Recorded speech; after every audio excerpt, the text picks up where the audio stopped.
Whether they outsource it to us, whether they get a resident manager, an independent site manager, I think expectations should be laid out in the very beginning. If a board does have a history of micromanaging, having too many cooks in the kitchen, I think expectations should be set from the get-go, and you'll most likely have less problems down the road. We just really, again, setting the expectations in the beginning on what the board wants. Our execution needs to be on point. Because not just satisfying the board members, but it's those satisfied board members that will give us referrals to their neighbors or whoever, and it's very important for us to maintain that brand, quality control.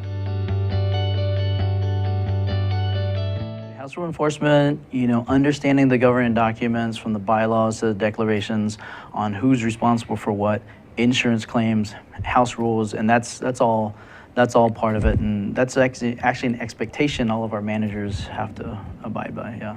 I'm assuming if you have a manager and he's not quite sure, he's calling you and saying, what do you recommend? I say, what do the docs say? Yes. So that's, basically, and again, it's spelled in black and white. What we try not to do, Richard, is selective enforcement. You have some associations out there where there may be some board members on the board, and they're like, well, we'll just let that one slide. So it's actually very hard to manage a property that way, because then the board's delivering an inconsistent message to the rest of the owners. And those are hard to. So it's a habit, right? So you have to encourage them to break that habit. And it's not just us. We work as a team with the managing agent, the property manager. We have to work together to kind of break bad habits. If certain associations only have a certain budget, they may not, you're right, they may not need a 40-hour-a-week type of person. So, and again, I think as far as landscaping and janitorial, again, it's faster to work in teams. So sometimes for landscaping, you may not need somebody, 40 hours a week. You could bang out a large property with 3 guys coming once a week. And so just working in teams, I think, is a lot more efficient. So we can customize and tailor it.